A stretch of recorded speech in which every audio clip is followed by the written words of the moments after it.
ஓம் சாய்ராம். நல்லது நினைப்போம், நல்லதே நடக்கும். சீரடியிலிருந்து சாய் சச்சரிதம் 5வது நாள். 5வது நாளில் நம்ம 5வது அத்தியாயம் பார்க்க போகிறோம்.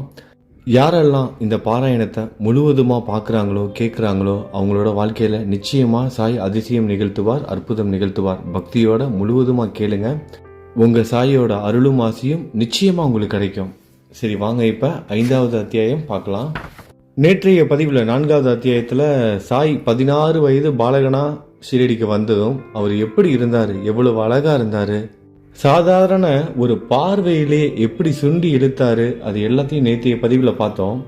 இன்னைக்கு இந்த பதிவில் நிறைய விஷயங்கள் பார்க்க போகிறோம். சாய் ஷீரடிக்கு வந்ததுக்கப்புறம் 16 வயது பாலகனா வந்ததுக்கப்புறம் கொஞ்ச நாள் ஷீரடியை விட்டு போயிடுறாரு. எங்கே போனார், என்ன ஆனார், யாருக்கும் எதுவுமே தெரியல. மீண்டும் ஷீரடிக்கு அவர் எப்படி வந்தார், அது எல்லாமே இந்த பதிவில் பார்க்க போகிறோம். அது மட்டும் இல்லாமல் பாபா நிகழ்த்திய ஒரு சில அதிசயங்களும் பார்க்க போகிறோம்.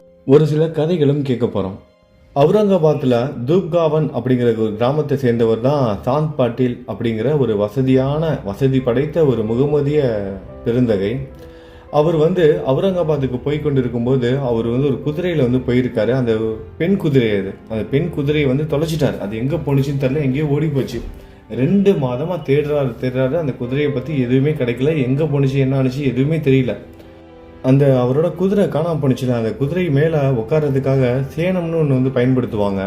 இந்த தோல்லாம் இருக்கும், லெதரில் அந்த குதிரைக்கு மேலெல்லாம் போட்டிருப்பாங்க. அது மேலே உட்காந்து தான் சவாரி செய்வாங்க. அந்த சேனம் மட்டும்தான் இவர்கிட்ட இருக்கு. அதை தன்னோட தோலில் மாட்டிக்கிட்டு கையில் எடுத்துக்கிட்டு என்ன பண்ணுறாரு, அப்படியே தேடுறாரு. தேடி ஒன்றும் பிரயோஜனம் இல்லை. எங்கே போணுச்சுன்னே தெரியல.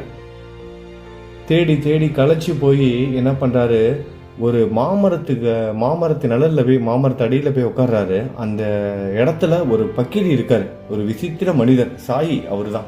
சாயி உட்கார்ந்துருக்காரு. ஆனால் அவர் சாயி யார் என்ன எதுவுமே இவருக்கு தெரியாது. அங்கே உட்காந்துருக்கும் போது இவர் அங்கே போகிறாரு. நிழலில் பார்த்துட்டு சரி ஓய்வு எடுக்கலான்னு போகிறாரு. அப்போ சாயி என்ன பண்ணுறாரு, சாய்க்கு புகைப்பிடிக்கும் பழக்கம் இருக்கு. அந்த காலத்துலலாம் அந்த புகைப்பிடிப்பதற்கு அந்த புகையிலையை ஒரு குழாயில் வச்சு தான் புகைப்பிடிப்பாங்க. சாயும் அந்த மாதிரி தான் புகைப்பிடிப்பார். கப்னி உடை அணிந்திருப்பார். கையில் எப்போதும் ஒரு குச்சி ஒன்று வச்சுருப்பார். அது மட்டும் இல்லாமல் இந்த ஊதுக்குழல் வச்சுருப்பார். அதாவது அந்த புகைப்பிடிக்கும் மண் குழல் அதையும் வச்சுருப்பார். இதை வச்சுட்டு அவர் அங்கே உட்காந்துருக்காரு. அந்த மண் குழலில், அந்த புகைப்பிடிக்கும் குழாயில் அந்த புகையிலெல்லாம் நிரப்பி புகைப்பிடிப்பதற்கு தயாராகிட்டு இருக்காரு. அப்போ இந்த குதிரையை தேடிட்டு வர இந்த ஆள் அங்கே வராரு. அதாவது சாந்த் பாட்டீல் வராரு. சாந்த் பாட்டீல் வந்த உடனே இவர் என்ன பண்ணுறாரு, கூப்பிட்றாரு. சாய் கூப்பிட்றாரு, இங்கே வா, இங்கே உட்காந்து கொஞ்ச நேரம் நீ என் கூட சேர்ந்து புகை பிடிச்சிட்டு கொஞ்சம் ஓய்வு எடுத்துகிட்டு போ, ரொம்ப வெயிலாக இருக்குது, உன்னை பார்த்தா ரொம்ப நேரம் எங்கேயோ அலைஞ்சு தெளிஞ்ச மாதிரி இருக்குன்னு பேச்சு கொடுக்குறாரு. இவர் தான் சாந்த் பாட்டீல் தான் கையில் அந்த குதிரையோட சேனத்தை கையில் வச்சிருக்காருல. அதை பார்த்துட்டு சாய் கேட்குறாரு, என்ன கையில் குதிரையோட சேனத்தை வச்சிருக்க அப்படின்னு கேட்குறாரு. அப்போ தான் அவர் சாந்த் பாட்டீல் சொல்கிறாரு, என்னோட குதிரை காணாம போயிடுச்சு, இந்த சேனம் மட்டும்தான் இருக்குது என்கிட்ட, அதை எவ்வளோ நான் தேடிட்டேன், எங்கே தேடியுமே கிடைக்கல அப்படின்னு சாந்த் பாட்டீல் சொல்லவும் சாய் சொல்கிறாரு, இங்கே பக்கத்தில் ஒரு சோலை இருக்குது, அங்கே நீ போய் பாரு. அதாவது சோலைனா இந்த மரம் செடிகள்லாம் இருக்கிற இடம், அதாவது இந்த குதிரை மாடுகள்லாம் அந்த மேய்ச்சலுக்குலாம் விடுவோம்ல, அந்த மாதிரியான இடம்னு வச்சுக்கோங்க. அந்த இடத்துல நீ போய் தேடிப்பாரு அப்படின்னு சொல்லி அனுப்புகிறாரு. இவருக்கு சொன்ன உடனே சரி அங்கேயும் போய் பார்ப்பேன், இவர் தான் சொல்கிறாரு. சரி, இவர் சொல்கிறார் எங்கெங்கேயே தேடிட்டோம், இவர் சொல்கிறதையும் கேட்போம்னு சொல்லிட்டு என்ன பண்ணுறாரு, இவருக்கு தெரியாது அங்கே தான் குதிரை இருக்குங்கிறதெல்லாம் தெரியாது. சாய் சொல்கிறாரு அங்கே போனால் கண்டிப்பாக கிடைக்கும், அந்த மாதிரிலாம் எந்த ஒரு நம்பிக்கையும் கிடையாது. எவ்வளோ இடத்துல தேடிட்டோம், இவருக்கும் இவரோட குதிரை வேணும், கடைசியாக இவர் சொல்கிறதையும் கேட்டுருவோமே அப்படின்னு சொல்லிட்டு என்ன பண்ணுறாரு, அசால்ட்டாக போகிறாரு. எதிர்ச்சியாக போனவருக்கு அங்கே ஆச்சரியம் காத்திருந்தது. சாய் சொன்ன மாதிரி அந்த சோலையில் குதிரை இருந்தது. அப்பதான் சாந்த் பாட்டீலுக்கு தெரியுது, அங்க இருந்த ஒரு சாதாரண பக்கீரி கிடையாது, மிகப்பெரிய ஒரு மகான் அப்படிங்கிற அந்த உண்மையை அவர் தெரிஞ்சுக்கிறார், பெரிய ஞானி அப்படிங்கறத தெரிஞ்சுக்கிறாரு. திரும்பவும் குதிரையோட சேர்ந்து என்ன பண்றாரு, சாய் கிட்ட வராரு. அப்ப எல்லாம் தெரிஞ்சிருச்சு, இவர் சாதாரணமான மனுஷன் கிடையாது அப்படி தெரிஞ்சுக்கிட்டதுக்கு அப்புறம் எப்படி குதிரையை கூட்டிகிட்டு அப்படியே போக முடியும், அவர் பார்க்கணும்ல, நன்றி சொல்வதற்காக என்ன நன்றி சொல்லிட்டு அப்படியே ஆசீர்வாதம் வாங்குறதுக்காக வராரு, சாயை பார்க்க வராரு. சரியா சாய் அந்த நேரத்தில் அந்த புகையிலாம் தயார் பண்ணிட்டு இருந்தாருல, அந்த மண் குழாயில போட்டு புகைப்பிடிப்பதற்கு தயாராகிட்டு இருக்காரு. இப்போ மண் குழாயில புகை பிடிக்கணும் அப்படின்னா நெருப்பு வேணும். அப்ப நெருப்பை வச்சு பத்த வைக்கணும். நெருப்பை வச்சு பத்த வச்சோம் அப்படின்னா அந்த மண்குழாய் வந்து சூடாயிரும். அப்ப அது மேல என்ன பண்ணுவாங்கன்னா ஒரு துணி, ஈர துணியை வந்து சுத்தி வச்சுட்டு அது மூலமா வந்து புகையை வந்து இழுப்பாங்க. அப்பதான் வந்து சூடுபடாம இருக்கும். அதுக்காக வந்து இப்ப தண்ணீரும் தேவை. துணியை நினைப்பதற்கு தண்ணீரும் தேவை, அதை பத்த வைப்பதற்கு நெருப்பும் தேவை. ரெண்டுமே அங்க இல்லை. அப்பதான் அவர் சாய் ஒரு வித்தியாசமான ஒரு செய்கையை வந்து செய்யறாரு. சாய் என்ன பண்றாரு, அப்ப ஒரு கத்தியை எடுத்து, அவர்கிட்ட வந்து ஒரு கத்தி இருக்கு, அந்த கத்தியை எடுத்து நிலத்தை, தரையை என்ன பண்றாரு, ஒரு கீறாரு, அப்படியே ஆழமா கீறாரு. அதுல இருந்து நிலக்கரி தீ பந்தத்துடன் வெளிப்படுகிறது, நெருப்பு துண்டாக வருகிறது, நிலக்கரி எப்படி எரிஞ்சுக்கிட்டே வருது. அது மட்டும் இல்லாமல் இவர் என்ன அந்த நெருப்பை எடுத்து என்ன பண்றாரு, அந்த புகையிலை பத்த வைப்பதற்கு வந்து பயன்படுத்துறாரு. இப்போ வந்து அந்த குழாய் வந்து சுடாம இருக்கிறதுக்காக வாய் வைக்கிற இடத்துல ஈர துணியால வந்து வச்சுதான் புகையை வந்து இழுக்கணும். அதுக்கு வந்து நீர் வந்து தேவைப்படுது. தண்ணீரை எப்படி வர வச்சாருன்னா, கையில எப்போதும் ஒரு குச்சி வச்சிருப்பாரு, அதாவது சட்கான்னு சொல்லுவாங்க. அந்த சட்காவை எடுத்து, அதாவது இந்த மராட்டி மொழியில வந்து சட்கான்னு சொல்லுவாங்க போல, அந்த குச்சியை வச்சு என்ன பண்றாரு, தரையில ஓங்கி அடிக்கிறாரு. அவர் அடிச்ச இடத்துல இருந்து நீர் வர ஆரம்பிக்குது. அந்த நீரால துணியை நினைச்சு பிடிக்கிறாரு. சாய் புகை பிடிப்பதோடு மட்டும் இல்லாம என்ன பண்றாரு, சாந்த் பட்டேலுக்கும் வந்து கொடுக்குறாரு, அவரும் வந்து புகை பிடிக்கிறாரு. இதெல்லாம் முடிஞ்சதுக்கு அப்புறம் இதெல்லாம் வியப்படைந்து பார்த்த சாந்த் பட்டேல் பின்பு அவரை தன் வீட்டிற்கு வந்து அழைக்கிறாரு. இந்த எல்லாத்தையும் பார்த்துட்டாரு, சாய் எவ்வளவு அதிசயம் நிகழ்த்தியிருக்காரு பாருங்களேன். குதிரையை கண்டுபிடிச்சு கொடுத்தாரு. சரி, அதாவது பரவாயில்ல. அடுத்தது நெருப்பு எப்படி வருது, பூமியை வச்சு ஒரு கத்தியை வச்சு கிழிக்கிறாரு, உள்ளுக்குள்ள இருந்து நிலக்கரி நெருப்போட வருது. அடுத்து தண்ணி வேணும், ஒரு குச்சி அடிச்சு தரையடிக்கிறாரு, அங்க தண்ணி வருது குபு குபுன்னு. இது எல்லாத்தையும் நேர்ல பார்த்த சாந்த் பட்டேலுக்கு சாயை விடுறதுக்கு மனசே இல்லை. நீங்க கண்டிப்பா என் வீட்டுக்கு வரணும், வந்து விருந்து சாப்பிடணும், நான் உங்களை கவனிச்சுக்கணும், எனக்கு இந்த பாக்கியத்தை கொடுங்கன்னு வேண்டி கேட்டுக்கொள்கிறார். அவரோட அன்புக்கு அடிபணிந்து சாய் என்ன பண்றாரு, அவரோட வீட்டுக்கும் போறாரு. அங்க போய் கொஞ்ச நாள் தங்கியும் இருக்காரு. அவங்களோட வீட்டுல கொஞ்ச நாள் தங்கியும் இருக்காரு.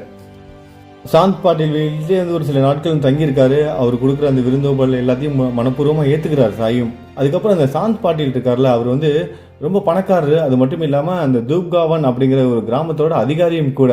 சாய் வந்து இவர் சாந்த் பட்டேல் வீட்டுல தங்கியிருந்த டைம்ல என்ன நடக்குது, அவரோட மனைவியோட சகோதரனோட புதல்வனுக்கு வந்து திருமணம் வந்து நிச்சயம் பண்றாங்க. நிச்சயம் பண்ற அந்த பெண், மணப்பெண் வந்து ஷீரடியை சேர்ந்த பெண். அதனால என்ன பண்றாங்க, எல்லாரும் ஷீரடிக்கு வந்து புறப்படுறாங்க. ஷீரடிக்கு போகும்போது கல்யாண கோஷ்டியோட சேர்ந்து என்ன பண்றாரு, சொந்தக்காரங்க, அந்த தூப்காவன் அங்க இருக்கிற மக்கள் எல்லாரும் வந்து பாத்தீங்கன்னா சொந்தக்காரங்க சாந்த் பட்டேல் வீட்டுல எல்லாரும் வந்து வண்டியில வந்து ஒரு ஊர்வலமா போறாங்க. அந்த ஊர்வலத்துல சாயும் வந்து ஒரு வண்டியில வந்து ஏறிக்கிறாரு. அந்த கல்யாண கோஷ்டியோட சேர்ந்து அவரும் ஷீரடிக்கு வந்து போறாரு. ஷீரடியிலேயே திருமணமும் நடக்குது. திருமணம் முடிஞ்சதுக்கு அப்புறம் அந்த கல்யாண கோஷ்டி திரும்பவும் அவங்க எல்லாரும் தூப்காவனுக்கு வந்து திரும்புறாங்க. ஆனா சாய் மட்டும் அப்படியே ஷீரடியிலேயே நிரந்தரமா தங்கிடுறாரு. இதுக்கப்புறம் கிட்டத்தட்ட 60 ஆண்டுகள் சாய் வந்து ஷீரடியை விட்டு வேற எங்கேயும் போகல, ஷீரடியில மட்டுமே தான் இருந்தாரு. இப்ப அடுத்ததாக சாய் எப்படி பேர் வந்தது, அவரோட பேர் என்னங்கிறது யாருக்குமே தெரியாது. சில பேர் வந்து அவர் வந்து பிராமணர் குலத்தில் வந்து பிறந்தாங்க, அதுக்கப்புறம் வந்து முஸ்லீமால வந்து வளர்க்கப்பட்டாங்க, இஸ்லாம் சமூகத்தை சேர்ந்த மக்களால் வந்து வளர்க்கப்பட்டாங்க. இந்த மாதிரி நிறைய கதைகள் வந்து இருக்கு. ஆனா ஆதாரபூர்வமாக சாயி யாரு, என்ன, எங்கிருந்து வந்தாரு, அவங்களோட அம்மா அப்பா யாரு, அவங்களோட பேர் என்ன, அவரு பிறந்த வருடம், பிறந்த தேதி எதுவுமே யாருக்குமே தெரியாது. சாயி 60 வருஷம் மேல ஷீரடியில இருந்தார், அது மட்டும்தான் உண்மை. அங்கிருந்து மக்களுக்கு வந்து நிறைய நல்ல விஷயங்கள் செஞ்சாரு, நிறைய பிரமிக்க வைக்கிற விஷயங்கள்லாம் நிறைய செஞ்சாரு. இன்னமும் செஞ்சுக்கிட்டு தான் இருக்காரு, இனிமேலும் செய்வாரு நம்மளோட சாயி. இப்ப சாயிங்கிற பேர் எப்படி வந்துச்சு அப்படிங்கறத வந்து பார்ப்போம். இந்த கல்யாண கோஷ்டியோட எல்லாரும் வராங்கல்ல, அப்ப வந்து அந்த கண்டோபா கோவில், ஷீரடி வந்தவங்களுக்கு நல்லாவே தெரியும், வராதவங்களும் நிறைய வீடியோலாம் பார்த்துருப்பீங்க. இந்த ஊரோட ஷீரடியோட காவல் தெய்வம்னு சொல்லுவாங்க, சிவனோட ஒரு அம்சமாகவும் வந்து கருதப்படுகிற ஒரு சாமி தான் கண்டோபா. அந்த கண்டோபா கோவில்ல பக்கத்துல இருக்கிற ஒரு திடல்ல அந்த மாட்டு வண்டி எல்லாம் வந்து நிப்பாட்டுறாங்க. அங்கிருந்து எல்லா மக்களும் வந்து இறங்குறாங்க. அப்ப இறங்கும் போது சாயும் அந்த கல்யாண கோஷ்டியோட சேர்ந்து அந்த வண்டிகள்ல இருந்து இறங்கும் போது அந்த கோவில் பூசாரியான மகள்ஷாபதி என்ன பண்றாரு, சாயியை பார்த்த உடனே யா சாயி அப்படின்னு கத்துறாரு. இந்த நேரத்தை நீங்க வந்து உணர்ச்சி பூர்வமா உணர்ந்து பார்க்கணும். ஒரு கடவுள் நம்ம கண்ணு முன்னாடி தோன்றா எப்படி நம்ம வந்து வாங்க அப்படின்னு கூப்பிடுவோம், கடவுளே என்னை பார்க்க வந்திருக்கீங்களா, சாயி என்னை பார்க்க வந்துட்டீங்களா அப்படின்னு நம்ம கூப்பிடுவோம்ல, அந்த மாதிரி யா சாயி அப்படின்னு சொல்றாராம். அதாவது சாயி நீங்க வரணும் அப்படின்னு கத்துறாரு, கத்தி கூப்பிடுறாரு. அதிலிருந்து எல்லாரும் என்ன பண்றாங்க, சாயின்னு அவரோட பேரை வந்து வச்சு சாய்பாபான்னு அப்புறம் கூப்பிட ஆரம்பித்தாங்க. அதனால தான் இன்றைக்கும் நம்ம சாய்பாபான்னு கூப்பிட்டுட்டு இருக்கோம். ஆனால் அவரோட உண்மையான பேர் யாருக்குமே தெரியாது. இதில் இன்னொரு விஷயமும் இருக்குது. அவர் சாயின்னு கூப்பிடுறதுக்கு என்ன காரணம் அப்படிங்கிறது நம்ம யாருக்குமே தெரியாது. ஆனால் அந்த சாயிங்கிற 2 எழுத்தை நம்ம அப்படியே ரிவர்ஸில் திருப்பி படித்தோம் அப்படின்னா ஈசான்னு வரும், சிவன். சரி, இப்போ நம்ம ரொம்ப ஆராய்ச்சியெல்லாம் பண்ண வேணாம். ஏன்னா சாய்க்கு ஆராய்ச்சி பண்ணால் பிடிக்கவே பிடிக்காது. அதுவும் அவர் ஆராய்ச்சி பண்ணோம்னா சுத்தமாக பிடிக்காது. ஏன்னா ஒரு வாட்டி ஆராய்ச்சி பண்ணுறாங்கன்னு சொல்லிட்டு எல்லா ட்ரெஸ்ஸையும் கழட்டி போட்டுட்டு நியூடாக நின்றுட்டார் சாய். அதெல்லாம் வரும், இனிமேட்டு கதைகள் வரும். உடம்புல ஒட்டு துணி கூட இல்லாமல் நின்றுட்டார். பார்த்துக்கோங்க, என்ன தானே ஆராய்ச்சி தானே பண்ணணும், என்ன பண்ணணுமோ பண்ணிக்கோங்க போதுமா அப்படின்னு கேட்டார். அந்த மாதிரி ஆள் அவர். ஐயோ, சரி வாங்க இப்போ நம்ம 5வது அத்தியாயத்தை அப்படியே தொடரலாம். சாய் வந்து கொஞ்சம் கூட கர்வமே இல்லாதவர். அவர் எப்போதுமே இந்த ஆன்மீகத்தில் இருந்தாலும் போட்டி போறாம எல்லா இடத்துலையும் நிறைஞ்சிருக்கு. நான் கண் கூட நிறைய பார்த்துட்டேன். சாதாரணமான ஒரு விஷயம் நம்ம செஞ்சா கூட வந்து பார்த்தீங்கன்னா போட்டி பொறாமைகள் நிறைய வந்திருக்கு இதுக்கு முன்னாடிலாம். அதுக்கப்புறம் வந்து என் மனசு வந்து பக்குவப்பட்டது. நிறைய விஷயங்கள் நிறைய அனுபவிச்சேன். ஒரு சில குருமார்கள்லாம் என்ன பண்ணுவாங்க, ஒரு சில நம்ம ஒரு கோவிலுக்கே போனால் என்ன பண்ணுவாங்கன்னா அவங்க வந்து போக விட மாட்டாங்க. அவங்களே வந்து பிடிச்சி வச்சுக்குவாங்க. ஒரு சில இதெல்லாம் இருக்கும், நம்ம ஒரு சில சமூகத்துலலாம் ஒரு கம்யூனிட்டி மாதிரி இருப்பாங்க. அவங்க வந்து பார்த்தீங்கன்னா அந்த கடவுள் அந்த இதை மட்டும் தான் செய்வாங்க, வேற எங்கேயும் போகக்கூடாது அப்படின்னு பிடிச்சி வச்சுக்குவாங்க. ஏன்னா அந்த பக்தர்கள் வந்து வேற எங்கேயும் போனால் இவங்களோட வந்து டெவலப் ஆகாது, இவங்களுக்கு வந்து நிதி பற்றாக்குறை வந்து இந்த மாதிரி நிறைய விஷயங்கள் இருக்கும். அந்த மாதிரி தான் குருமார்களும் அந்த மாதிரி தான் பண்ணுவாங்க. நிறைய வந்து பார்த்துருப்போம் இந்த மாதிரியான விஷயங்கள். ஆனால் நம்ம குரு வந்து அப்படிப்பட்டது கிடையாது. எல்லா குருவையும் மதிப்பார், எல்லாருக்கும் மரியாதை செலுத்துவார். யாராவது ஒருத்தவங்க உண்மையா இருக்காங்க, உண்மையான ஆன்மீகத்தில் இருக்காங்கன்னா அவங்களுக்கு முழு மரியாதையும் கொடுப்பார். அப்படிப்பட்ட சாயி ஷீரடிக்கு வருவதற்கு முன்பாகவே தேவிதாஸுங்கிற ஒரு ஞானி ஷீரடியில் வந்து தங்கியிருந்திருக்காரு. பல ஆண்டுகளுக்கு முன்பாகவே ஷீரடியில் தங்கியிருக்காரு. அவரை வந்து சாய்க்கு வந்து ரொம்ப பிடிச்சிருக்கு, அவரோட நட்பா இருக்குன்னு விரும்புறாரு. அவரோட சேர்ந்து கொஞ்ச நாள் வந்து இந்த மாருதி கோவில், நம்ம துவாரகாமை பக்கத்துல ஆஞ்சநேயர் தரிசனம்லாம் பார்க்குறோம்ல சாவடி பக்கத்துல, அங்கேயும் அந்த சாவடியிலையும் கொஞ்ச நாள் அவரு கூடயும் தங்கியிருக்காரு. சில சமயங்கள் தனியாகவும் இருக்காரு, கொஞ்ச நாள் அவரு கூடயே இருக்காரு. பிறகு ஜானகிதாஸ் என்று மற்றொரு ஞானியும் வந்தார். பாபா அவருடனும் பேசிக் கொண்டிருப்பதிலேயே பெரும்பாலான நேரத்தை கழித்தார். இன்னொரு ஞானி வர்றார். அதான் எனக்கு எல்லாமே தெரியுமே அப்படிங்கிற அந்த ஆணவமே கிடையாது. இன்னொருத்தங்க இருக்காங்கன்னா அவங்கள்ட்டையும் பேசுவார் பாபா. இன்னொரு குரு இருக்காங்கன்னா அவங்கள்ட்டையும் பேசுவார். அவங்க கிட்ட இருந்த ஒரு விஷயத்தை, இதுதான் நமக்கு எல்லாமே தெரியுமே, நமக்கு தான் ஆன்மீகத்துல பணம் தின்னு கொட்டப்பட்டவங்க இன்னைக்கு நிறைய பேர், நிறைய விதண்டவாதங்கள் நிறைய இருக்கு. ஆன்மீகத்தை பத்தி பேசாலே விதண்டவாதத்தை தான் முடியுது. நீ ஏன் அது பண்ற, நீ ஏன் இது பண்ற, நீ ஏன் இப்படி பூஜை பண்ற, நீ அதை பண்ற, சாயை கும்பிடா இது பண்ண வேணாமே. நிறைய பேர் என்கிட்டயே வந்து நீ ஏன் நான்வெஜ் இது பண்ண, பாபா வந்து நான்வெஜ் சாப்பிடாம இருங்கன்னு சொல்லவே இல்லையே, அப்ப நான்வெஜ் சாப்பிடுங்கன்னு சாய் சொன்னாரா? அதுவும் சொல்லவே கிடையாது. அதான் உண்மை. இவங்க என்ன பண்றாங்க, இவங்களோட இதுக்கு ஏற்ற மாதிரி வந்து மாற்றி அமைச்சுக்கிட்டாங்க. சாய் வந்து என்னன்னா அந்தந்த மத கோட்பாடுகள், இப்போ நான்வெஜ் சாப்பிட்றவங்கள நான்வெஜ் சாப்பிட வேணாம்னு சொல்லியிருக்காரு. சாப்பிடாம இருந்து நீங்கள் ஒன்றும் பண்ண வேணாம், நீங்கள் வெஜிடேரியன் சாப்பிட்றவங்கள நீங்கள் நான்வெஜ் சாப்பிட்டே ஆகணும் அப்படிங்கிற கட்டாயமும் படுத்த கிடையாது. யாரையும் ஊக்குவிக்கல. உங்களுக்கு என்ன வேணுமோ அதை செஞ்சுக்கோங்க, உங்களுக்கு என்ன பிடிக்குமோ அதை சாப்பிடுங்கன்னு தான் சொன்னாரே தவிர நீங்கள் பாபா கும்பிட்டா எல்லாமே சாப்பிடலாம் அப்படிங்கிற மாதிரி கொண்டுட்டு வந்துட்டாங்க. இப்போ நம்மளோட மத வழக்கங்கள் படி, நம்மளோட சாஸ்திரங்கள் படி, நம்மளோட குருவுக்கு நம்ம வந்து எப்படி சாமி கும்பிடுவோம், நம்ம குருவை வணங்கும் போது நம்ம நான்வெஜ் சாப்பிடுவோமா, நம்ம கடவுள்கள், நம்ம ஒரு சிவன் கோயிலுக்கு போகிறோம், பிரம்மா கோயிலுக்கு போகிறோம், இல்லை விஷ்ணு கோயிலுக்கு போகிறோம், பெருமாள் கோயிலுக்கு போகிறோம், முருகன் கோவிலுக்கு போகிறோம், அம்மன் கோவிலுக்கு போகிறோம், இந்த மாதிரி எந்த கோவிலுக்கு போனால் நம்ம நான்வெஜ் சாப்பிட்டுட்டா போவோம். அப்போ சாய்க்கு மட்டும் இப்படி நம்ம என்னதான் வந்து இவர் இங்கே இருந்தாலும் நம்மளோட கடவுள்களை தானே நம்ம இவர் கூட்டிகிட்டு போகிறாரு. அப்போ நம்ம இவர் குருவா எடுத்துக்கிட்டோம்னா நம்ம என்ன கடைபிடிக்கிறோமோ அதை தான் கடைபிடிக்கணும். அதுதான் சாய் நிறைய இடத்துல சொல்லியிருக்காரு. நீங்கள் ஒவ்வொரு கதையும் நீங்கள் புரிஞ்சுக்கிட்டீங்கன்னா உங்களுக்கு தெளிவாக தெரியும். நிறைய தவறான கருத்துக்கள் வந்து பரவிட்டு இருக்கு. சாயை கும்பிட்டோம்னா நம்ம நான்வெஜ் கூட சாப்பிடலாம், அப்படி கிடையாதுங்க. சாய் வந்து நான்வெஜ் சாப்பிடுங்கன்னு சொல்லிட்டு என்கரேஜ் பண்ணவே கிடையாது. அதே மாதிரி வெஜிடேரியன் சாப்பிடுங்கன்னு என்கரேஜ் பண்ணவும் கிடையாது. உங்களுக்கு என்னமோ உங்களோட மத கோட்பாடுகள் படி, உங்களோட குடும்ப வழக்கப்படி நீங்கள் எதை கடைபிடிப்பீங்க, உங்கள் கடவுளை எப்படி கும்பிடுவீங்களோ அதே மாதிரி தான் கும்பிடணுமே தவிர நீங்கள் வந்து உங்களோட பக்தி மார்க்கத்தில் ஒரு படி மேலே தான் போகணும், இறங்கக்கூடாது. சரிங்களா? ஒரு நான்வெஜ் சாப்பிடாம இருக்கிறது நல்ல விஷயம் தான். ஒரு உயிரை நீங்கள் கொல்லாமல் இருக்கீங்க, ஒரு எல்லா உயிருக்கும் நிறைய விஷயம் இருக்குல்ல. சரி, ஓகே, டாபிக் எங்கேயோ போயிட்டுருக்கு, நம்ம அப்படி கண்டினியூ பண்ணுவோம். சாய்பாபா வந்து அங்கே ஒரு தோட்டம் வந்து அமைத்தார், லெண்டி தோட்டம். நம்ம எல்லாருக்கும் நல்லாவே தெரியும். ரொம்ப கடுமையான முயற்சி எடுத்தார். 3 வருடம் அயராது உழைத்து அந்த இடத்துல வந்து ஒரு பூஞ்சோலையாக வந்து உருவாக்குனார். எல்லாரும் சொன்னாங்க இந்த இடத்துல புல் பூண்டு எதுவும் முளைக்காது, இது வந்து ஒரு காஞ்சி போன இடம்னு சொன்னாங்க.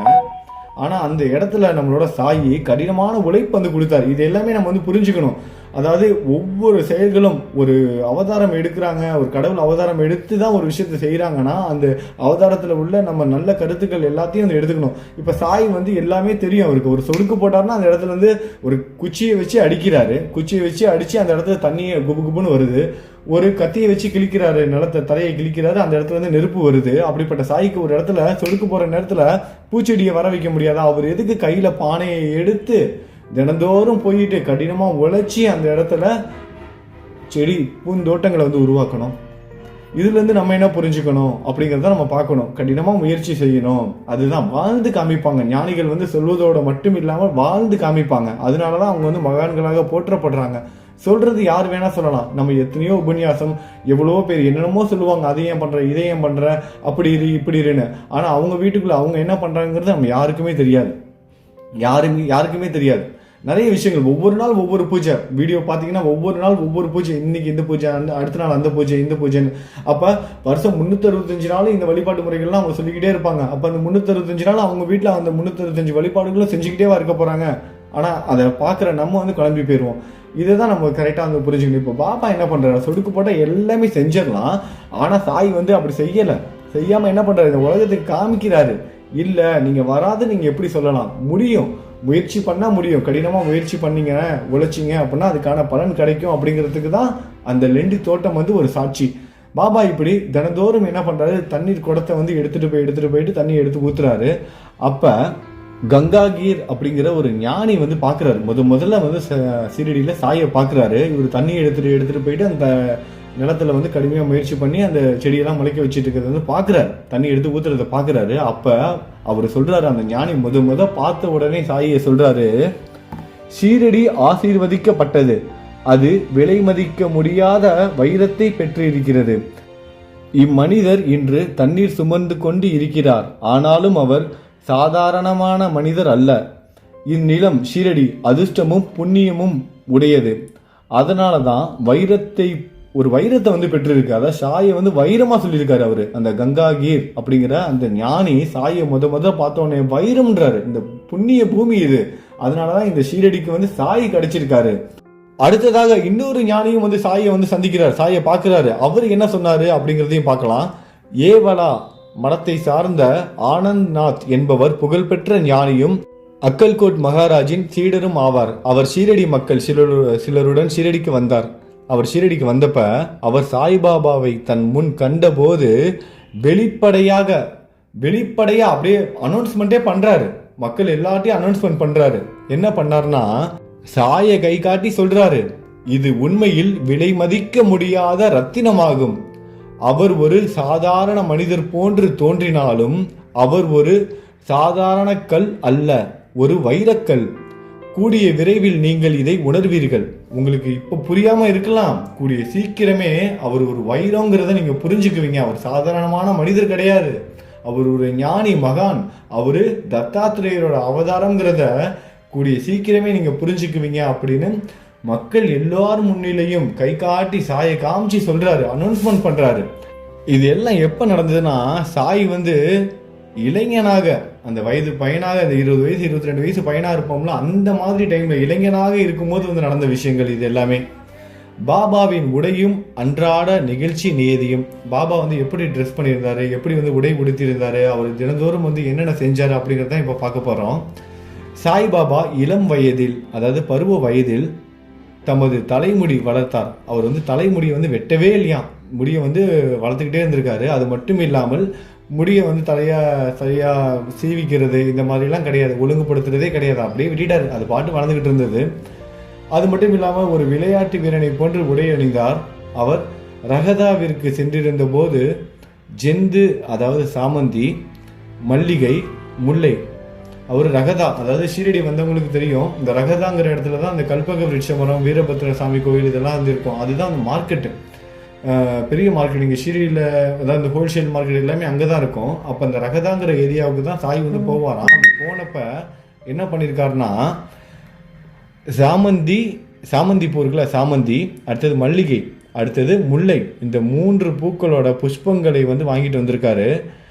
அதை சுத்தப்படுத்தி காய்ந்த நிலத்தை கொத்தி அவற்றை நட்டு தண்ணீர் விட்டார். இந்த பூச்செடிகளெல்லாம் வாங்கிட்டு வந்து என்ன பண்ணிருக்காரு, சாமந்தி பூ, மல்லிகை, முல்லை, இந்த பூச்செடிகளெல்லாம் வாங்கிட்டு வந்து தரையில் வந்து நட்டு வைத்து காய்ந்த நிலத்தை கொத்தி அவற்றை நட்டு தண்ணீர் விட்டார்.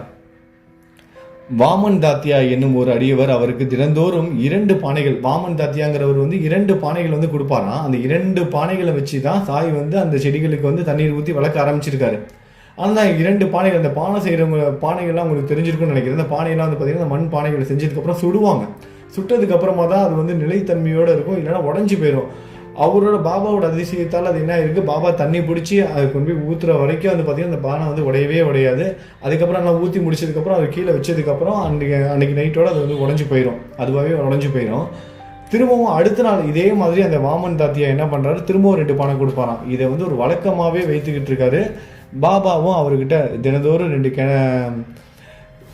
பானையை வாங்கி, அந்த மண் பானையை வாங்கி, சுடாத பானை, அதில் கிணறுலேருந்து தண்ணீர் இறைத்து அந்த மண் குடங்களில் தானே தூக்கிட்டு போகிறான். வேறு யாருக்கிட்டையும் இந்த வேலையெல்லாம் ஒப்படைக்க மாட்டாராம். அவரே என்ன பண்ணுறாரு, தொடர்ந்து கடினமாக முயற்சி பண்ணி அந்த இடத்துல தண்ணியை ஊற்றி ஊற்றி வளர்த்துட்டு இருக்காரு. 1 நாள் இல்லை, 2 நாள் இல்லை, 3 வருஷம் சாய்பாபா கடினமாக உழைச்சி அவரோட உழைப்போட கடைசியில் அவர் உழைப்பு வந்து வெற்றி அடைந்து அது வந்து ஒரு பூந்தோட்டமாக வந்து வளர்ந்து நிற்குது, ஒரு பூந்தோட்டமாக வந்து உருவாகிருச்சு. இந்த நிலத்தில் தற்போது பாபாவின் சமாதி மந்திர் என்னும் ஒரு பெரிய மாளிகை இருக்கிறது. இது தற்போது பாபா பக்தர்களால் அடிக்கடி விஜயம் செய்யப்பட்டு வணங்கப்பட்டு வருகிறது. அதாவது பாபாவோட சமாதி இருக்குல்ல, அந்த இடத்துல தான் குறிப்பிடுறாங்க. ஒரு சில சாய் பக்தர்களுக்கு கண்டிப்பாக தெரிஞ்சிருக்கும், சாய் வந்து அக்கல்கோட் மகாராஜ் அப்படிங்கிற ஒரு ஞானி, ஒரு மகானோட அவதாரம் அப்படின்னு வந்து சொல்லப்படுகிறது. அதுக்கு காரணம் என்ன, அது தெரிஞ்சுக்கதான் இந்த ஒரு கதையை வந்து பார்க்க போகிறோம். பாயி கிருஷ்ணாஜி அலிபாகர் என்பவர் அக்கல்கோட் மகாராஜ் என்ற ஞானியின் ஒரு அடியவர். அவர் வந்து அந்த அக்கல்கோட் மகாராஜ் வந்து எங்கே இருக்காரு அப்படின்னா ஷோலாப்பூரில் வந்து இருக்காரு. அங்கே தான் அக்கல்கோட் மகாராஜ் இருக்காரு. அவரை போய் தரிசித்து அவரோட பாதுகைகளை தரிசனம் செய்து வழிபாட்டு வந்து முறையாக பண்ணிட்டு வரணும்னு அவர் வந்து விருப்பப்படுறாரு. அப்படி அவர் கிளம்புற டைமில் அவரோட கனவில் ஒரு நாள் நைட்டு அவர் கனவுல அக்கல்கோட் மகாராஜ் அவர்கள் தோன்றி சொல்லியிருக்காரு, இப்போ நான் ஷீரடியில் தான் இருக்கேன், நீ வந்து ஷீரடிக்கு போய் உன்னோட வழிபாடெல்லாம் நடத்து அப்படின்னு சொல்கிறாரு. அப்போ தான் புரியுது இவருக்கு, அதாவது பாயி கிருஷ்ணாஜி அலிபாகர் அவர் வந்து சாயி தான் அக்கல்கோட்டோட மறு அவதாரம் அப்படின்னு சாயியை சந்திக்கிறாரு. அங்கே அவரோட வழிபாட்டை முழுவதுமாக அக்கல்கோட் மகாராஜ் அவர்களுக்கு என்ன வழிபாடு செய்யணும், எப்படி வந்து அவரெல்லாம் அன்பு செலுத்தணும், எப்படி வந்து வணங்கணும், எப்படி நமஸ்கரிக்கணும், என்னென்ன செய்யணும்னு ஆசைப்பட்டாரோ எல்லாமே சாய்கிட்ட வந்து செய்கிறாரு. பாபாவும் அதை முழு மனதோடு வந்து ஏற்றுக்கிறாரு. அதுக்கப்புறம் ஷீரடி பாபாவை வழிபட்டு 6 மாதங்கள் பாபா கூடயே இருக்காரு. 6 மாதம் பாபா கூடயே இருந்துட்டார்ல, அதனால அவரோட மகிழ்ச்சியை வெளிப்படுத்துவதற்காக அவர் என்ன பண்றாரு, பாபாவோட பாதுகைகளை தயாரித்து ஒரு பாதுகையை தயாரிக்கிறார். அதை தயாரித்து 1912 வருடம் ஆவணி மாதத்தில் பௌர்ணமி தினத்தன்று தாதா கேல்கர் மற்றும் உபாஷினி முதலியோர் நடத்திய உரிய சடங்கு சம்பிரதாயங்களுடன் வேப்ப மரத்தடியில் பாபாவோட பாதுகையை வந்து பிரதிஷ்டை செய்கிறாரு. அதுதான் இன்னைக்கு குருஸ்தான் வேப்ப மரத்தடியில் போனோம்னா நம்ம வந்து பார்க்கலாம். முதல்ல வந்து ஒரு சாதாரணமான கல்லில் சாதாரணமாக பிரதிஷ்டை பண்ணுறதா இருந்தது. பாதுகை வந்து வேப்ப மரத்தடியில் பாபாவோட குருஸ்தானில் அங்கே வந்து உட்காந்துருந்தார். வேப்ப மரத்தடியில் அதான் ஞாபகப்படுத்துகிற மாதிரி அங்கே தான் அவர் வந்து பிரதிஷ்டை பண்ணுறது, அதாவது சாதாரணமான கல்லில் தான். ஆனால் இது முடிவு செய்யப்பட்டதற்கு அப்புறமா, முடிவு செய்யப்பட்டது என்னமோ இவர் தான், இந்த பாயி கிருஷ்ணாஜி அலிபாகர் தான் முடிவு செய்கிறாரு. அதுக்கப்புறம் நிறைய பேர் செய்கிறாங்க. அதெல்லாம் நீங்கள் சச்சரித்திரத்தில் இருந்து இந்த 5வது அத்தியாயம் படிச்சிங்கன்னா உங்களுக்கு தெரியும். நிறைய பேர் வந்து குறிப்பிட்டிருப்பாங்க. அவங்க எல்லாம் ஒன்றா சேர்ந்து அதுக்கப்புறம் வந்து பார்த்திங்கன்னா அந்த பிளானே அப்படியே மாறுது. சாதாரணமாக இதுக்கு பிரதிஷ்டை பண்ணிட்டு ரொம்ப கிராண்டாகவே பண்ணிடுவோம். அதில் திருத்தங்கள்லாம் பண்ணுறாங்க. அதில் வந்து தாமரை புஷ்பங்கள், சங்கு, சக்கரம், மனிதன் முதலியவற்றை வரைந்து வேப்ப மரத்தின் உயர்வை பற்றியும் பாபாவின் யோக சக்தியை பற்றியும் உள்ள பின்வரும் ஸ்லோகத்தை அதில் பொறிக்கலாம் என்று யோசனை கூறுகிறார். இதில் வந்து இது எல்லாமே இருக்கணும், ஒரு ஸ்லோகம் இருக்கணும், பாபாவோட யோக சக்தியை பற்றி ஸ்லோகம் இருக்கணும் அந்த பாதத்தில். அது மட்டும் இல்லாமல் அந்த இதில் வந்து பார்த்திங்கன்னா தாமரை புஷ்பங்கள் இருக்கணும், சங்கு இருக்கணும், சக்கரம் இருக்கணும், மனிதன் இருக்கணும். இது எல்லாம் வரைஞ்சி அதோட பாபாவோட யோக சக்தியை விவரிக்கிற மாதிரி ஸ்லோகங்களும் அதில் வந்து பொறிக்கணும். அதுக்கப்புறமா தான் இதை வந்து நம்ம வந்து பிரதிஷ்டை பண்ணணும். அந்த மாதிரிலாம் வந்து நடந்து ரொம்ப கிராண்டாக வந்து பிரதிஷ்டை வந்து பண்ணியிருக்காங்க. இதில் குறிப்பிட்டு சொல்லணும்னு பார்த்தீங்கன்னா அந்த உபாசினிங்கிறவர் தான் வந்து பார்த்திங்கன்னா நிறைய ஐடியாலாம் வந்து கொடுத்துருக்காரு. அவரோட யோசனைகள் எல்லாரும் வந்து ஒரு முறை தான் வந்து ஏற்றுக்கிட்டாங்க. இதுக்கப்புறம் பார்த்தீங்கன்னா அப்புறம் வந்து கொஞ்சம் கொஞ்சம் காலகட்டத்துக்கு 5 ஆண்டுகள் வந்து இவங்க வந்து அதை வந்து பராமரித்தாங்க. அந்த பாதகைகளுக்கு வந்து வழிபாடு செய்தாங்க. அதுக்கப்புறம் வந்து இன்னொருத்தவங்க செஞ்சாங்க. இந்த மாதிரி நிறைய விஷயங்கள் வந்து குறிப்பிட்டிருக்காங்க. நம்ம முக்கியமாக என்ன பார்க்க போகிறோம் அடுத்தது அப்படின்னா, பாபா வந்து மல்யுத்தம் பண்ணார் ஒருத்தரோட. மொஹிதீன் தம்போலியுடன் மல்யுத்த பயிற்சியும் வாழ்க்கையில் மாற்றமும். பாபா வந்து என்ன பண்ணுறாரு, ஒருத்தர் கூட மல்யுத்தம் சண்டைக்கு வந்து பண்ணியிருக்காரு. பாபாவின் மற்ற கதைகளுக்கு திரும்புவோம். ஷீரடியில் மொஹிதீன் தம்போலி என்னும் பெயருடைய ஒரு மல்யுத்த சண்டைக்காரன் இருந்தான். பாபாவுக்கும் அவனுக்கும் சில விஷயங்களில் உடன்பாடு ஏற்படவில்லை. இருவரும் மல்யுத்தம் செய்ய தொடங்கினர். இதில் பாபா தோற்கடிக்கப்பட்டார். அதிலிருந்து பாபா தம்முடைய உடையையும் வாழ்க்கை முறையும் மாற்றி அமைத்து கொண்டார். மேலாடையாக கப்னி அணிந்தார். அது வரைக்கும் ஒரு ஸ்போர்ட்ஸ்மேன் மாதிரி, நம்ம படிச்சோம்ல ஆரம்பத்தில், ஒரு விளையாட்டு வீரன் மாதிரி உடையை அணிந்துட்டு வந்த அவரு சாய் வந்து அதுக்கப்புறம் அந்த போட்டியில் தோத்ததுக்கப்புறம் என்ன பண்ணுறாரு, கப்னி அப்படிங்கிற ஒரு உடையை வந்து அணிகிறாரு. நம்ம பார்ப்போம்ல, இப்போ சாய் வந்து ஒரு குருதா மாதிரி நீளமாக வந்து போட்டிருப்பாரு, அந்த மாதிரி ட்ரெஸ்ஸாக வந்து போட்டிருக்காரு. அடுத்ததாக லங்கோடு இடுப்பு பட்டை அணிந்து தன் தலையை ஒரு துண்டு துணியால் மூடினார். தம்முடைய ஆசனத்திற்கு ஒரு சாக்கு துணியும் படுக்கைக்கு ஒரு சாக்கு துணியுமே உபயோகித்தார். கிழிந்த கசங்கிய கந்தல் உடைகளை அணிவதிலேயே திருப்தி அடைந்தார். அவர் எப்போதும் ஏழ்மை அரசுரிமையை விட நன்று. ஏழ்மை வந்து ஒரு பணக்காரனா இருக்கிறத விட ஏழ்மையா இருக்கிறது ரொம்ப, ஒரு அரசனா இருக்கிறத விட ஏழ்மையா இருக்கிறது ரொம்ப நல்லது அப்படிங்கிற மாதிரி நினைச்சிட்டு இருந்திருக்காராம் சாயி. அதான் நன்று அப்படின்னு சொல்லியிருக்காரு. இறைமையை விட மிக நன்று. கடவுள் ஏழைகளின் நிரந்தர நண்பராவார் என்று கூறிக்கொண்டே இருந்தார். சாய்பாபா மக்களுடன் கலந்து பேசுவது இல்லை. அவரை யாராவது கேள்வி கேட்டபோது மட்டுமே அதற்கு பதில் கூறினார். பகல் பொழுதில் எப்போதும் வேப்ப மரத்தடியிலேயே உட்கார்ந்து இருந்தார். சில சமயங்களில் கிராம எல்லையில் வாய்க்காலுக்கு அருகில் உள்ள ஒரு ஆலமரத்தின் நிழலில் அமர்ந்து இருந்தார். மாலை நேரங்களில் அவர் குறிக்கோள் இன்றி நடப்பது வழக்கம். எந்த ஒரு இதுவுமே இல்லாமல் ஈவினிங் டைமில் நடந்துக்கிட்டே இருப்பாராம் மாலை நேரத்தில். சில நேரங்களில் மட்டும் நீம்காமனுக்கு வந்து போவாராம். அங்கே வந்து திரேம் டேங்லே அப்படிங்கிற ஒரு வீட்டுக்கு வந்து போகிறான். அவர் வந்து பாபாவுக்கு வந்து ரொம்ப பிடிக்குமா. அப்புறம் அவரின் தம்பியான நானா சாஹிப்புக்கு, அந்த திரேம் டேங்லே இருக்கார்ல, திரேம்பக் டேங்லே, அவருக்கு வந்து பாபாவுக்கு வந்து ரொம்ப பிடிக்கும் அவரை. அவரோட தம்பியோட பேர் தான் வந்து நானா சாஹிப். அவருக்கு 2வது திருமணம் செய்தும் 2 திருமணம் செய்தும் அவருக்கு வந்து குழந்தையே இல்லையா. இந்த நானா சாஹிப் யாருன்னா, பாபா வந்து ஒருத்தர் வீட்டுக்கு போனார்ல, நீம்காவனில் ஒருத்தர் வீட்டுக்குலாம் போறாருல, அவரு கூட பாபாவுக்கு வந்து ரொம்ப பிடிச்சிருக்குல்ல, திரியம்பக் டேங்லே. அவரோட இன்னொரு பேர் தான் வந்து பார்த்தீங்கன்னா பாபா சாஹிப். அந்த பாபா சாஹிப்போட தம்பி தான் நானா சாஹிப். அவருக்கு தான் வந்து 2 திருமணம் செய்து வந்து குழந்தைகள் இல்லை. அதனால அவரோட அண்ணன் என்ன பண்றாரு, பாபா சாஹிப் என்ன பண்றாரு, தன்னோட தம்பியான நானா சாஹிப்பை, நீ போயிட்டு பாபாவை போய் பாரு, ஷீரடி பாபாவை போய் பாரு, நீ அவரை பார்த்தேன்னா நிச்சயமா உனக்கு நல்லது நடக்குன்னு சொல்றாரு. அவரும் வந்து அவங்க அண்ணன் சொன்ன மாதிரி நானா சாஹிப்பும் நம்ம சாயை தரிசனம் செய்கிறாரு. சாயை தரிசனம் செய்ததுக்கு அப்புறமா கொஞ்ச காலத்திலேயே அவருக்கு ஒரு மகனும் வந்து பிறக்கிறான். ஒரு மகனை வந்து பெற்றெடுக்கிறாங்க. அவருக்கு வந்து குழந்தை பாக்கியமும் கொடுத்துறாரு சாயி. அதிலிருந்து சாய்பாபாவை பார்க்க மக்கள் கூட்டம் கூட்டமாக திரண்டு வந்தனர்.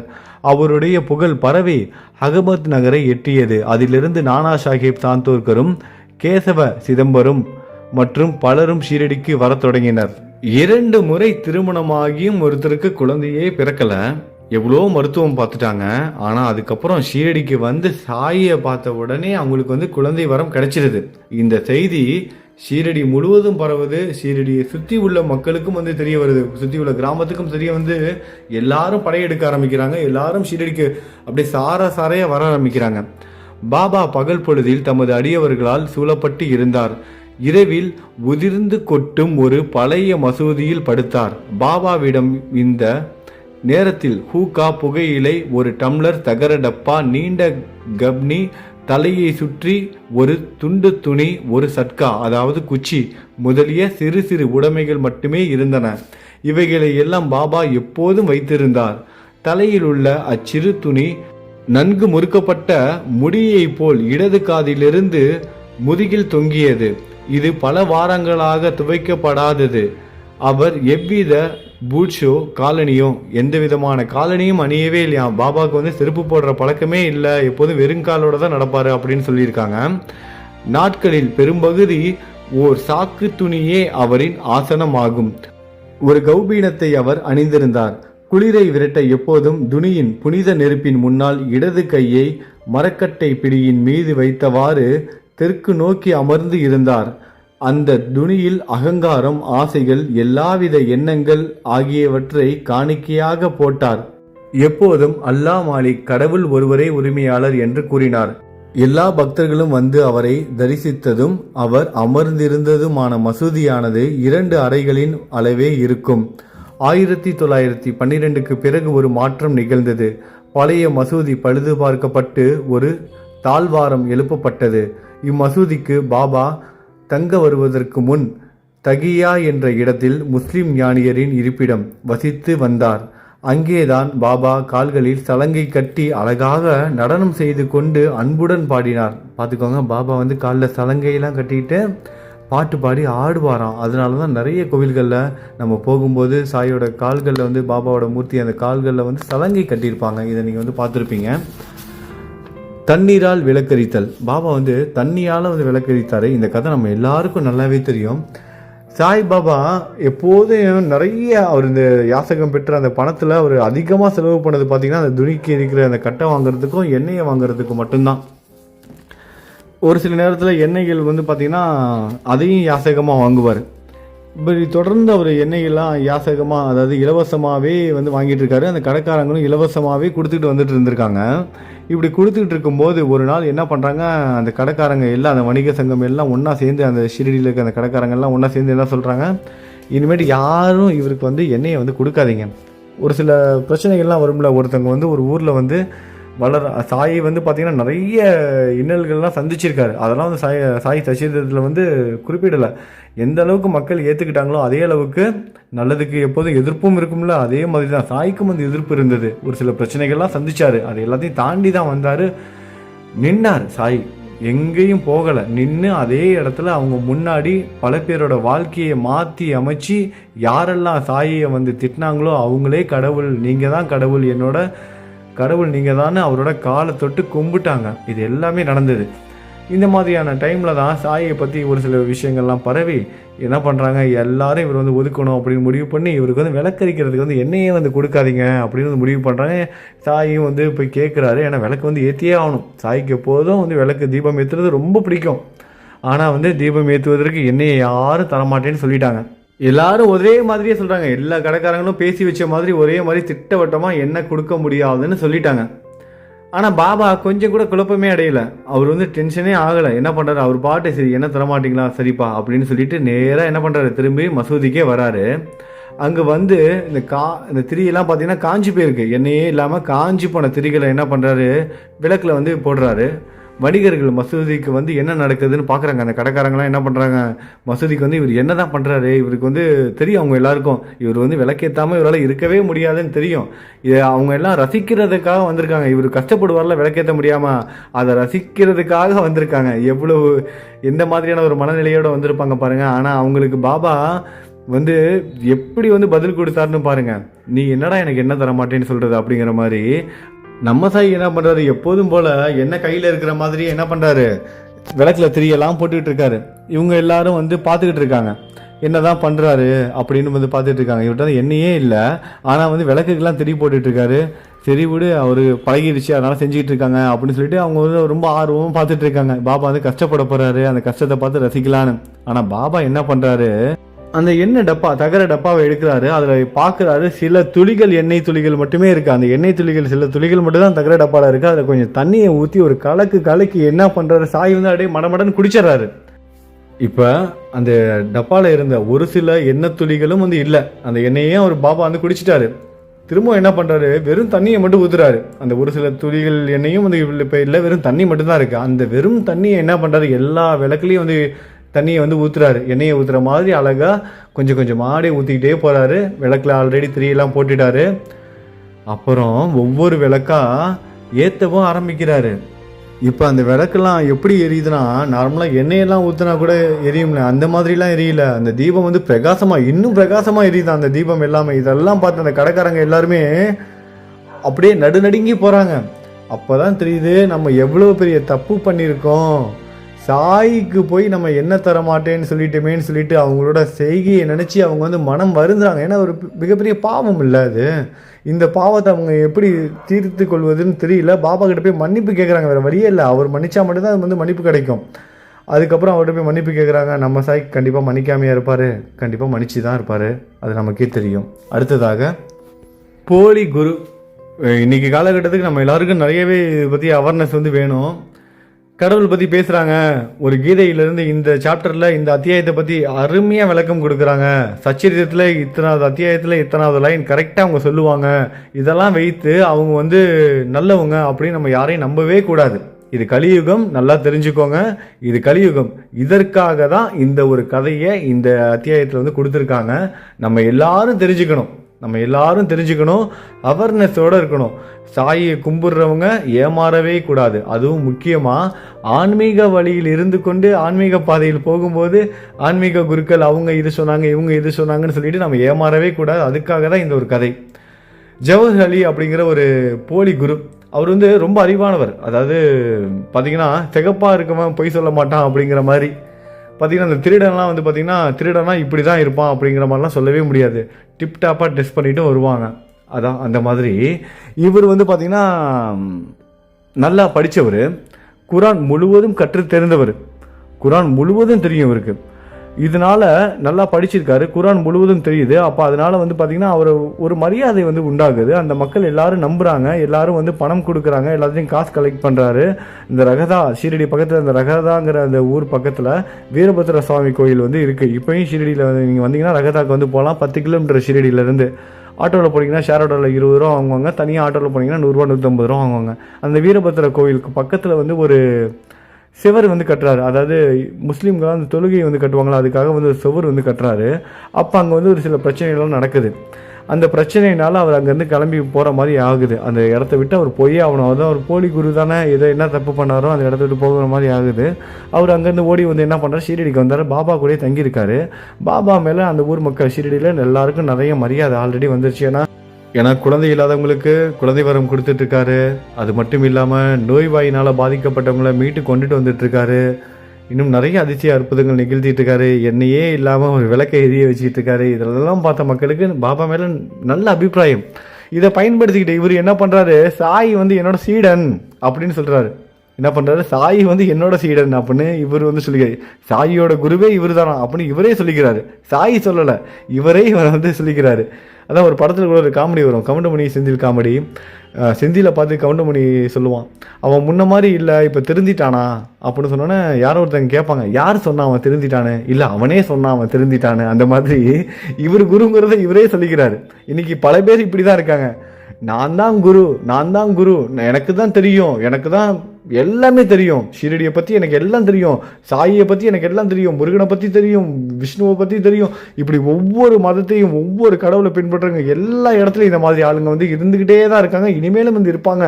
இன்னும் போக போக இன்னும் அதிகமாகிட்டே தான் இருப்பாங்க. நம்ம தான் ரொம்ப அவேர்னஸாக வந்து நடந்துக்கணும். எங்கேயும் எதுவும் ஏமாறக்கூடாது. சாய் சச்சரிதத்தில் குறிப்பிட்டிருக்க ஒவ்வொரு வார்த்தைகளுக்கு பின்னாலும் பல விஷயங்கள் இருக்குது. இந்த கதையை எதுக்காகனா நமக்காக தான். இவரே சொல்லிக்கிறாரு, சாய் வந்து என்னோட சீடன், அவரோட குரு நான் தான் அப்படின்னு வந்து இவரே வந்து என்ன பண்ணுறாரு, பிரகடனப்படுத்துறாரு. பாபாவும் எந்த ஒரு ஆட்சேபனையும் தெரிவிக்கல. சரி நான் உன்னோட சீடனாக இருக்கணுமா, சரிப்பா நான் இருக்கிறப்பான்னு சொல்லிட்டு அவர் சொல்கிற வேலையெல்லாம் சின்ன சின்ன வேலையெல்லாம் செய்கிறாரு. ஒரு சீடனாக என்னென்ன செய்யணுமோ அது எல்லாமே செய்கிறாரு.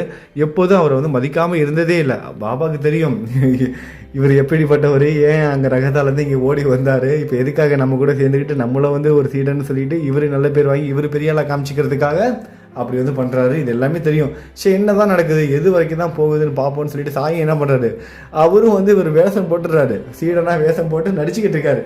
எந்த நிமிஷத்துலையும் அவர் வந்து இவர் வந்து என்னோட குரு இல்லை அந்த மாதிரிலாம் வெளியே காமிச்சிக்கவே இல்லை. ஒரு குருவுக்கு ஒரு சீடன் என்னென்ன வேலை செய்வானோ எல்லா வேலையும் செஞ்சுக்கிட்டே இருக்காரு. மரியாதையும் வந்து கொடுக்குறாரு. ஒரு குருவுக்கு செய்ய வேண்டிய அனைத்து சேவைகளையும் செஞ்சுக்கிட்டே இருக்காரு சாய். இப்படி இருக்கும்போது இது மட்டும் இல்லை, இவர் என்ன பண்ணுறாரு, இந்த போலி சாமியார் ஜவஹர் அலி என்ன பண்ணுறாரு, சாயை வந்து ரகதாவுக்கே வந்து கூட்டிகிட்டு போயிட்டாரு. அங்கே ரகதாவில் அவரோட இடத்துக்கு வந்து கூட்டிகிட்டு போயிட்டாரு. ஷீரடிக்கு வந்து கொஞ்ச நாள் என்ன பண்ணுறாரு, சாயும் கூட்டு போயிட்டாரு. ஏன்னா சாய் கூட இருந்தால் அந்த இடத்துல வந்து எல்லாமே நல்லா நடக்குங்கிறத புரிஞ்சுக்கிட்டு அவர் என்ன பண்ணுறாரு, திரும்பவும் அவரோட அந்த கெட்ட பேர்லாம் சரி பண்ணுறதுக்காக என்ன பண்ணுறாரு, சாயே கூட்டிகிட்டு போயிட்டாரு. பாருங்க இவ்வளோ பெரிய ஆள். ஷீரடி மக்கள் எல்லாம் தெய்வமானுங்கிற சாயே என்னோட சீடன் தான் அப்படின்னு தம்பட்டம் அடிப்பதற்காக என்ன பண்ணிட்டாரு, ரகதாவுக்கு வந்து கூட்டிகிட்டு போயிட்டாரு. இது வந்து ஷீரடியில் இருக்க பாபாவோட பக்தர்களுக்கு யாருக்கும், பாபாவோட சீடர்கள் அன்புக்குரியவங்க யாருக்கும் வந்து பிடிக்கல. பாபா அவர்களை விட்டு ரகதாவிலிருந்து தங்கியிருப்பது வந்து அவங்களுக்கு வந்து பிடிக்கல. பாபா என்ன பண்ணுறாங்க, அவங்க எல்லாம் ஒரு கூட்டமாக ரகதாவுக்கு வந்து போகிறாங்க. அங்கே போயிட்டு பாபாவை பார்த்து நீங்கள் ஷீரடிக்கே வரணும் அப்படின்னு சொல்லி கேட்டுக்கிறாங்க. ஆனால் நம்ம சாய் என்ன பண்ணுறாரு, அந்த வேடத்தை வந்து கச்சிதமாக வந்து பண்ணிட்டு இருக்காரு. இல்லை இந்த குரு, இந்த பக்கிரி வந்து ரொம்ப கோவக்காரரு, நீங்கள் சொல்கிற மாதிரிலாம் என்னால் பண்ண முடியாதுன்னு சொல்கிறதே திரும்பி சொல்லிட்டு இருக்காரு. என்னால் வர முடியாது ஷீரடிக்கு, நான் அவரோட சீடன், அவர் வந்து ரொம்ப கோபக்காரரு அப்படின்னு சொல்லிக்கிட்டே இருக்காங்க. திரும்ப இதே சாய் சொல்லிக்கிட்டே இருக்காரு. இந்த டைமில் அந்த போலி குரு ஜவஹர் அலியும் வந்துடுறாரு. ஜவஹர் அலி இதெல்லாம் பார்த்த உடனே அவருக்கு வந்து கோவம் ஆயிடுச்சு. ஏன்னா என்னோட சீடனை நீங்கள் நான் இல்லாமல் வந்து ஷீரடிக்கு வந்து கூப்பிட்றீங்க அப்படின்னு வந்து அவரும் வந்து வாதத்தில் வந்து ஈடுபடுறாரு. ஒரு வழியாக எல்லாம் பேசி முடிவு பண்ணி என்ன பண்ணுறாங்க, அந்த போலி குருவும் அந்த போலி குருவோட சீடனான நம்மளோட சாயும் என்ன பண்ணுறாங்க, 2 பேரும் சேர்ந்தே வந்து ஷீரடிக்கு வந்து வந்துடுறாங்க. இப்போ இந்த அத்தியாயத்தோட ஆரம்ப பகுதியில் தேவிதாஸ் அப்படிங்கிற ஒருத்தர் வந்து பார்த்துருப்போம். ஒரு மிகப்பெரிய ஞானி, அவருக்கு மேலே வந்து சாய்க்கு வந்து மிகப்பெரிய பற்று இருந்தது. அவரு கூட சேர்ந்து கொஞ்ச நாள் மாருதி கோவிலெல்லாம் கொஞ்ச நாள் தங்கியிருந்தார். அப்புறம் ஒரு சில நாட்கள் தனியாகவும் தங்கியிருந்தார் சாய். அந்த தேவிதாஸ் அவரோட பக்தர்கள்லாம் என்ன பண்ணுறாங்க, இந்த போலி குருவான ஜவஹர் அலியை வந்து அவர் முன்னாடி கொண்டு போய் நிப்பாட்டுறாங்க. தேவிதாசர்கிட்ட வந்து முறையிடுறாங்க, இந்த மாதிரிலாம் பண்ணிட்டு இருக்கான், நம்ம சாயை வந்து இவனோட சிசியன்னு சொல்லிட்டு சீடன்னு சொல்லிட்டு எல்லா வேலையும் வாங்கிட்டு இருக்கான், நம்ம சாயும் அதுக்கு வந்து உட்படுறாரு, இதை நீங்கள் தான் தீர்த்து வைக்கணும்னு வந்து முறையிடுறாங்க. அங்கே வந்து பெரிய விவாதமே நடக்குது. இவனு சோதனை பண்ணுறாரு, நிறைய வாக்குவாதங்கள்லாம் நடக்குது. அந்த வாக்குவாதத்தில் ஜவஹர் அலி வந்து தோற்று போயிடுறாரு. ஒரு சில கேள்விகள்லாம் கேட்டால் போய் எப்படி ஜெயிக்கும், இது எல்லாமே தோற்று போகிறாரு. கடைசியில் ஒரு வழியாக அவர் வந்து தோற்கடிக்கப்படுகிறார். அதாவது போலி குரு அப்படிங்கிற அந்த ஒரு விஷயம் வந்து மக்கள் முன்னிலையில் அம்பலப்படுத்தப்படுகிறது. அதுக்கப்புறம் அந்த போலி குரு ஜவஹர் அலி என்ன பண்ணுறாரு, பீஜப்பூர் அப்படிங்கிற ஒரு ஊருக்கு அங்கே போய் தங்கிறார். ஏன்னா ரகதாவுக்கும் போக முடியாது, அங்கேயும் மக்கள் வந்து இவர் வந்து போலி சாமியார் அப்படிங்கிறத தெரிஞ்சுக்கிட்டாங்க. ஷீரடியிலையும் வந்து அவமானப்படுத்த அனுப்பி வச்சுட்டாங்க. இப்போ பீஜப்பூரில் போய் தங்கிறார். அங்கே போன ஒரு கொஞ்ச நாளுக்கு அப்புறம் திரும்பி ஷீரடிக்கு வந்து சாய்கிட்ட சாஷ்டாங்கமாக விழுந்து மன்னிப்பு கேட்குறாரு, வணங்குறாரு, என்னை மன்னிச்சிரு அப்படின்னு. சாய்கிட்ட ஒரு சீடர் தன்னோட காலில் விழுகிற ஒரு குருவோட காலில் விழுகிற மாதிரி விழுந்து மன்னிப்பு கேட்குறாரு. சாயும் அவரோட குற்றத்தை மறந்து அவர் வந்து மன்னிப்பு கொடுக்குறாரு. அது மட்டும் இல்லாமல் சாய்பாபா அவரை வந்து மரியாதையோடு நடத்துகிறாரு. இதை தான் இங்கே நம்ம வந்து உற்று கவனிக்கிறோம். மற்றவங்களாம் தான் சந்தோஷப்படுவாங்க இந்த நிலைமையை நினச்சி. ஆனால் நம்ம சாய் சந்தோஷப்படலை, அவர் வந்து மரியாதையாக நினைக்கிறாரு, மரியாதையை நடத்துகிறாரு. முன்னாடி எப்படி மரியாதை கொடுத்தாரோ அதே மாதிரி மரியாதை வந்து கொடுக்குறாரு. இவ்விஷயத்தில் உண்மையான ஒழுக்கத்தால் சாய்பாபா எவ்வாறு அகங்காரத்தை களைந்து சீடனது கடமைகளை ஒழுங்காக செய்து உயர்ந்த பதவியை தன்னை உணர்தல் அடைவது என்பதை காட்டியுள்ளார். இக்கதை மகள்ஷாபதி சாய்பாபாவின் ஒரு பெருந்தகை அடியவர் என்னும் சீடரால் கூறப்பட்டுள்ளபடி கொடுக்கப்பட்டு இருக்கிறது. இந்த கதை வந்து மகள்ஷாபதி இருக்கார்ல, அவரு சொல்றதை கேட்டு வந்து ஹேமந்த் பந்த் அவர்கள் வந்து இந்த கதையை வந்து எழுதியிருக்கதா வந்து சொல்லியிருக்காங்க. இதோட அத்தியாயம் 5 வந்து முடிவடைந்தது. நாளைக்கு 6வது அத்தியாயத்தில் ராமநவமி திருவிழா பற்றி நம்ம வந்து பார்க்க போகிறோம். இது வரைக்கும் பொறுமையாக இந்த அத்தியாயம் முழுவதுமாக கேட்ட அனைத்து சாய் பக்தர்களுக்கும் சாயோட அருளும் ஆசீர்வாதமும் கிடைக்கணுங்கிற பிரார்த்தனையோடையும் நன்றியை தெரிவித்துக் கொண்டு இந்த பதிவை முடித்துக் கொள்கிறேன். நல்லதை நினைப்போம், நல்லதே நடக்கும். ஓம் சாய்ராம்.